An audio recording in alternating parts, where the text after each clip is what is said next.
Magandang araw mga kakubo. As promised po sa inyo, our 5 episodes about mental and cultural struggles dito sa Canada.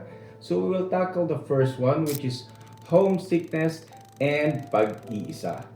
Sa mga nag-iisang malayo sa pamilya, sa mga nagpapanggap na okay lang sila, naiintindihan namin kayo. Alam namin ang hapdi ng bawat video call na hindi mo kayang yakapin ang mga mahal mo sa buhay.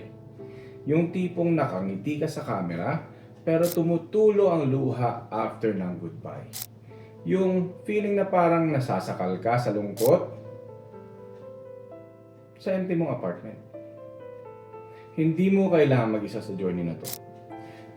We'll help you build your chosen family here while keeping your strong bonds with your loved ones back home. Ang pangungulila ay pwedeng maging lakas mo. Discover how to transform your loneliness into purpose and connection. May komunidad kang karamay dito. Learn how to create meaningful relationships that understands your struggle.